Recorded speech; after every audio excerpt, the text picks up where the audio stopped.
So Ms. Morgan, state's ready? Yes, Your Honor. Defense is ready? Defense is ready, yes, sir. All right. Ms. Rivera, court calls case number 648549, State of Texas versus Mayra, M-A-Y-R-A, Gonzalez, 2 Z's.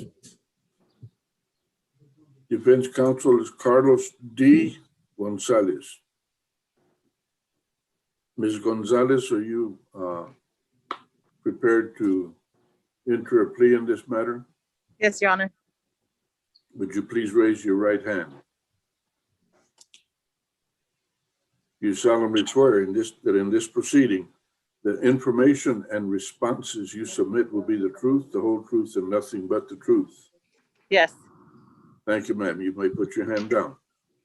Ms. Gonzalez, before we proceed, there's several things that I need to discuss with you. They are constitutional rights and protections. It is important that I discuss them with you on the record. Ms. Kayleen Rivera is our court reporter. She is making a record, official record in this proceeding. The first thing I will inform you and remind you of is that you have a right to remain silent. That means that you do not have to say anything. You don't have to make statements. You're not required to answer questions. You're not required to submit written papers that have your signature, especially papers that admit or confess to wrongdoing. Do you understand you have that right? Yes. Do you know and understand that you have the right to a jury trial? That's where you and your attorney and the prosecutors would select 6 people from a pool of disinterested parties that would hear the evidence in this case. If you chose to do a trial, they would hear the evidence and decide whether you're guilty or not guilty. You understand you have the right to a jury trial? Yes, Your Honor. With that jury trial, there's a right to confront any witnesses who testify. That's big words, meaning you would have the right, you and your attorney, to cross-examine any witness, to challenge any witness, to ask them any kind of question you would want to in a courtroom, in a trial. You understand? That's called a confrontation of witnesses. You understand you have that right? Yes, Your Honor. You also have the right to what's called an appeal. After all is said and done, whether you make a plea or not, you would have a right to, you by yourself, if you wanted to, or your attorney by your attorney's self, or the 2 of you together, Mr. Gonzalez and you, could demand that a higher court review the official record in this case and the evidence and the results to determine whatever challenge you wanted to make. That's called the right of appeal. You understand you have that right? Yes, Your Honor. Now, lastly, both you and the state have a right to have this hearing, this proceeding in an open public courtroom. Because of the COVID pandemic, we've not been doing hearings or trials in the open public courtroom. But you have the right to make a demand of that. You could still demand it. And though in this case, both you and the state are saying that you're willing to waive that right and let us conduct it as we are doing right now by video conference. This video conference is being streamed on YouTube, and it is public to the extent that the whole world can tune in, watch everyone that's present, and see the documents and the proceedings. That's called the right to a public trial or public hearing. You understand you have that right? Yes, Your Honor. Now, be aware that all 5 of those rights that I have just discussed with you, you are giving those rights up by insisting on or participating in a plea. You understand you're giving up those rights? Yes. Or did anyone intimidate you or threaten you or promise you anything other than this agreement in exchange for your giving up those rights? Yes, Your Honor. What did they promise you or intimidate you? I'm sorry. or- No. I'm okay. Right. So you're giving up those rights without any threat or intimidation. Yes. Okay. Now, we're going to show you some documents. Almost all of the documents, with one exception, are going to have what I call identifying information. If you'll notice here in front of you, you have some documents or a document that says at the top, cause number, in this case, it says CC, meaning County Court 648549, the state of Texas versus Maria Aleman Gonzalez, 2 Z's, in County Court at Law number 5, Bexar County, Texas. Now, that's the identifying information that will be repeated in all the documents, with one exception. Now, the title of this document is State's Consent to Video Conference. That title is in bold print, all capitals. I will point out to you that this is the document where the state in writing has agreed to do this by video conference. Do you see that document? Yes. Do you see that it was signed by the Assistant District Attorney, Ms. Caitlin Morgan? Yes, Your Honor. All right. Now, the next document is called a Discovery Acknowledgement. Again, it repeats the identifying information because this is a different document. Now, be aware that right at the top, it says pursuant to Article 39.14 of the Code of Criminal Procedure. This tells you, this document refers to that particular law that the state of Texas requires any prosecutors, assistant district attorneys, to provide to you and your attorney all the evidence, documents, receipts, videos, whatever information there is, upon which you and your attorney can make an informed and intelligent decision. This is signed, this document is signed by both the attorneys, by the state's attorneys and by your defense attorney, Mr. Gonzalez. They are saying by their signature that that law has been obeyed, that the state has lived up to its obligation. Did you see and understand that? Yes, Your Honor. Okay. The next document is yours. I mentioned a moment ago, the first document was the state's consent to video conference. This one is yours, the defendant's consent to video conference. This one is signed by you and your attorney. You're saying, yes, we're waiving the right to have this in a public open courtroom. Did you see that? Yes, Your Honor. All right. Now, this document here is, again, the identifying information. This document says defendant's waiver of constitutional rights in court's admonitions. Did you review this document carefully with your attorney? Yes. It starts off with 3 individual sentences. The bottom line, it says that you know and understand you're charged with DWI with a blood alcohol content of 0.15 or higher. That's commonly called extreme intoxication. It's a Class A misdemeanor.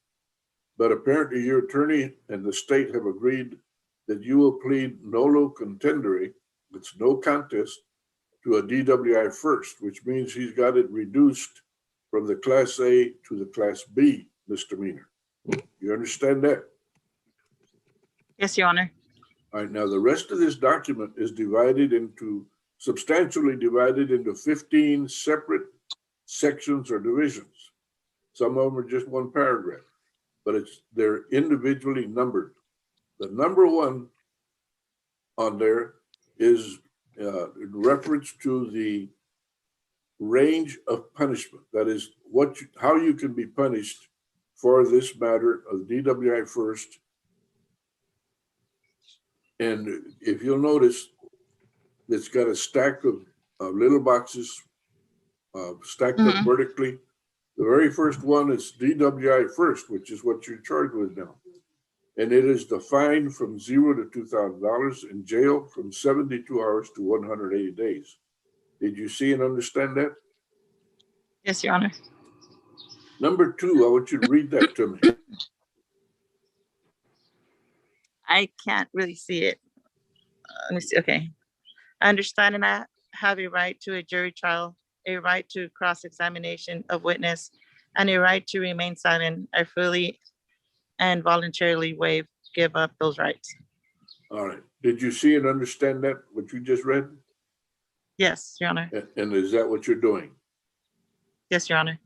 All right. Number three, you're telling me that you're mentally healthy and sound. Excuse me. Have you ever had any mental health problems or issues? I'm sorry, can you repeat that? Have you ever had any mental health problems or issues? No, Your Honor. Have you ever been given or taken mental health medications? No, Your Honor. All right. Number four talks about pleading nolo contendere. A nolo contendere in this court is taken as a guilty plea. Do you understand that? Yes, Your Honor. All right. Now, but number four, it says, if I'm entering a plea of nolo contendere, and it says you're doing it because it's in your best interest after you've seen the evidence, reviewed it, and gotten your attorney's guidance, and you conferred with the attorney. Is that true? Yes, Your Honor.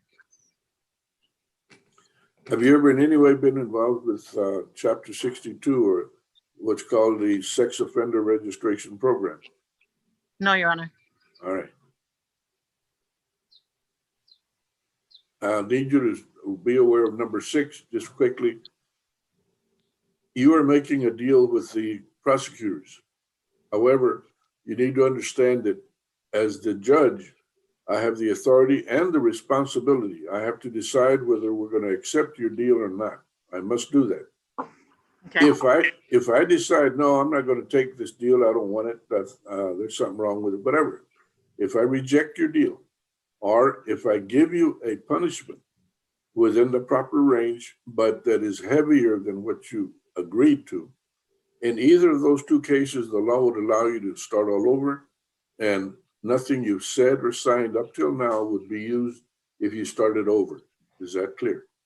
Yes, Your Honor. All right. Where were you born, ma'am? Indio, California. Okay. Then I'll note in the file that you are a U.S. citizen. There Yes, are Your Honor. some of these paragraphs will apply to you and some will not. Some of them involve or refer to family violence cases, etc. You've reviewed all of these, right? Yes, Your Honor. Number 15, just to wrap it up with you, number 15 says that you have the right to demand a risk and needs assessment. And by signing those, you're telling me you don't want that, you don't need that. Is that true? Yes, Your Honor. All right. And you did review this document with your attorney and you signed it. Yes, Your Honor. Very good. This next document, again, has the identifying information. This one is titled Trial Court Certification of Defendant's Right of Appeal. I'll point out to you that, again, you have a stack of little boxes that are stacked up vertically. Each one talks about a separate right of appeal, a different approach or different use. The 5th box is, I will mark that because I am certifying to you, and it says this is a plea bargain case and the defendant has no right of appeal. Did you see that right at the top of the page here that you're being shown? Yes, Your Honor. You did review that with your attorney? Yes, Your Honor. All right, so I am so certifying to you, I will sign that document. Now, again, another document, another repetition of the identifying information. This particular document is called Application for Deferred Adjudication. First question for you. Did you know and understand that, or rather, are you aware and understand what you're telling me under oath in those paragraphs by signing the application for probation? Yes, Your Honor. Case. All right. Deferred adjudication, just so you're fully aware. Deferred adjudication is a special kind of probation. And again, your attorney has done a good job for you. Not only did he reduce the charge to a Class B, but he's also gotten you deferred adjudication. You will be entering a plea of nolo contendere. Remember we saw that at the top of one page? Yes. Nolo contendere, as I told you, is considered a guilty plea by this court. And that by itself is sufficient for me to convict you. However, a deferred adjudication is very beneficial to you because even though you'll be pleading nolo contendere, I will not find you guilty. That's the agreement that your attorney got for you. Instead, I will place you on deferred adjudication. You might, in a way, call it postponed adjudication. And if you remain loyal to all the conditions of supervision, if you perform every bit of 100%, then the case will be closed and you're not convicted of DWI, misdemeanor B. If you mess up and you fail or refuse to live up to 100% of the conditions, then the state can ask me to give you official notice, bring you in for a hearing, at which point, depending on evidence and what happens, you could be convicted of DWI first, and that will follow you the rest of your life. Technically, the only way that would change is if you were great friends with the governor of Texas and he pardoned you. So you understand what I'm saying to you, what this thing is all about? Yes, Your Honor. Now, again, the conditions of supervision, they're not going to be a mystery. You're gonna wind up being shown and told by the probation department and read to you each condition that you'll be under. And then you will sign them and have a copy in your hands. You understand that? Yes, Your Honor. All right. Now, you are asking for deferred adjudication. Is that correct? Yes, Your Honor. Okay. Now, this is the personal data sheet. This is the one that does not have the identifying information at the top. And that's pretty easy to understand. This is all your identifying information, all of yours. Name, last name, address, where you're working. You're working at SAVE. What is that? San Antonio Vascular and Endovascular. All right. And you're working full time. Yes, sir. But Your you didn't tell me what your wages are. What do you earn working there? $19 an hour. All right. How long have you been working there? Last year in September, I started. Okay, how old is this case? How long has it been pending? It was, I think my case was in October. Okay, so at the time that you applied for this, did you hire Mr. Gonzalez? Yes. Yes, you did. Okay. 19 per hour. Well, you're blessed. You got a good job. All right. Now, you didn't put references in there. I need those references. You're going to need to come to court and fill them out. You understand? Yes, Your Honor. All right. And are you married or single? Single. How come you didn't put any of that in there? Oh, I was trying to, because I didn't know if I had to turn it in quickly. So, I mean, I can turn it around and fill it out. One way or another, that information has to be put in, including your social security, driver's license, all of that. What kind of vehicle do you have? 2020 Camry. It was gifted. It was what? Gifted. It was just gifted to me. Like, Really? Mhm. Who was so generous? My mom. All right. I take it you got to see her yesterday and appropriately treat her? Yes, of course. All right. Well, some of us are blessed to have our mother still. Mine will be 99 years old in July, so I still have that blessing. So, Ms. Gonzalez, I'm showing you now what's called the plea agreement. It has identifying information, but it doesn't mention the court, and that's okay. If you'll notice, the first two boxes I will be marking. The first box, guess what it talks about? The right to remain silent. It's repeated. The second box, I'll be marking that. It says that you are a U.S. citizen. The next section is Defendants Acknowledgements. There's 5 little boxes that are stacked vertically, and each one next to each box, it says something about your rights and constitutional protections and that you're fully aware of what's happened in regard to each one. Did you participate in those check marks, and do you know what they say? Yes, Your Honor. Okay. The next section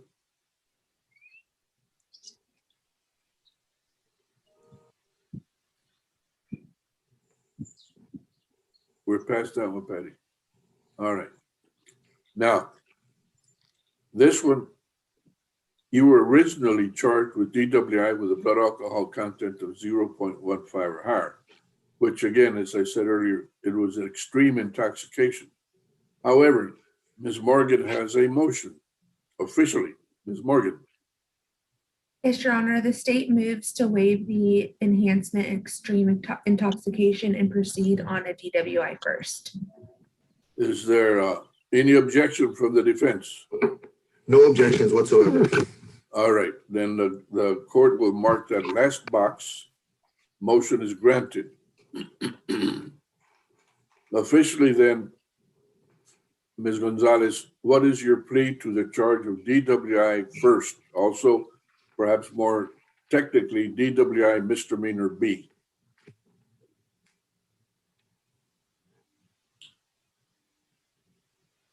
I need you officially plead, make a plea, ma'am. Guilty, nolo contendere, or not guilty? No contender. That's it. That is commonly called no contest. Okay, now I order you, as part of this plea, to appear within 7 days of today and provide your thumbprint or have your thumbprint affixed to the different papers that require your thumbprint. Those are requirements by law. Is that understood? It's in the office of the County Court of Law number 5. It's around the hallway, around back of the courtroom. Is that clear?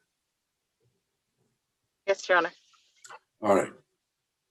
Now, based on your plea of nolo contendere, I find that there is sufficient evidence to find you guilty, but I do not find you guilty.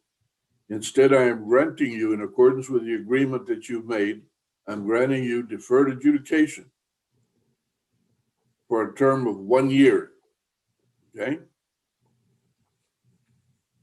You will not apply for early termination with community supervision.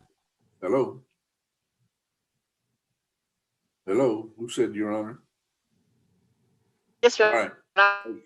All right. Here. Now, I will tell you. I'm here. I'm here. All right. All right. Then, as part of the deferred adjudication, I want you to listen carefully.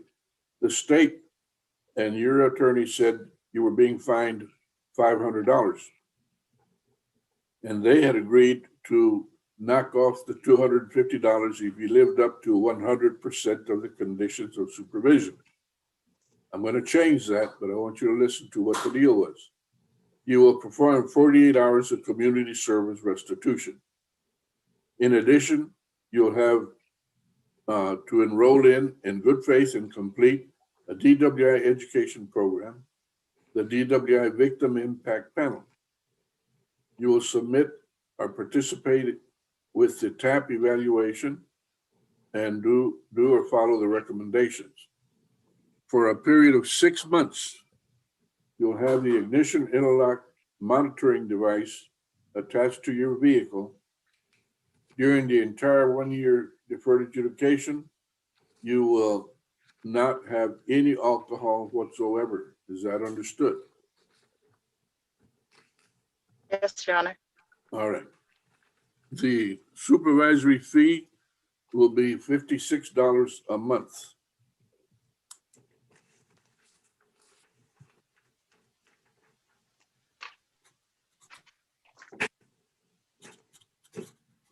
Now, I will remind you that I told you earlier that if I stay within the range of punishment, but I give you a greater punishment than you agreed to, you'd have the right to start all over again.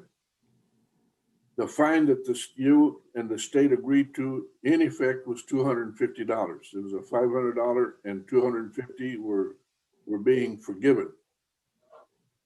I'm not accepting that. You've got a substantial job. You're established with your job. I am going to fine you $1,000, and I will not forgive any of it. So now I am giving you a heavier punishment than you agreed to. Do you need to talk to your attorney and decide whether you want to start all over again? Or are you going to accept that $1,000 fine? I don't find that sufficient with the kind of income you have. I'll accept it.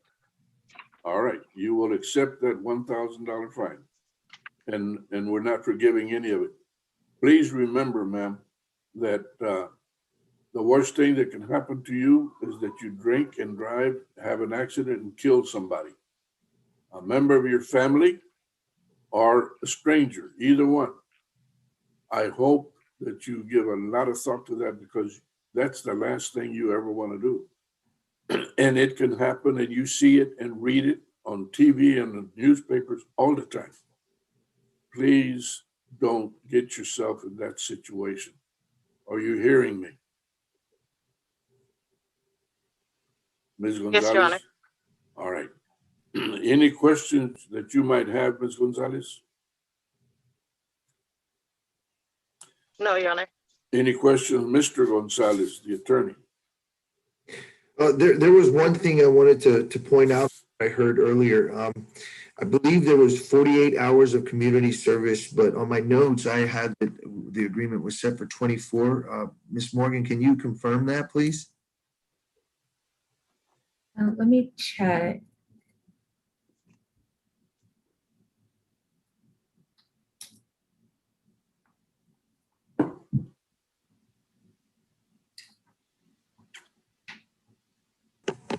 In the emails that we have back and forth with each other, I have 48 hours.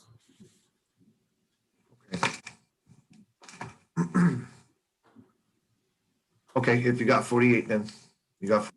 That's what we show on the documents. I understand that may be a disagreement. Okay, But that is what I have read into the record. Again, if that's more than what you thought it was, Ms. Gonzalez, you have a right to reject it. And we'll start all over. I'm fine. Are you accepting all that? All right, that's fine. Yes, Any Your Honor. question, any other question, Mr. Gonzalez? no other questions, Your Honor. Any question, Ms. Morgan? Nothing from the state, Your Honor.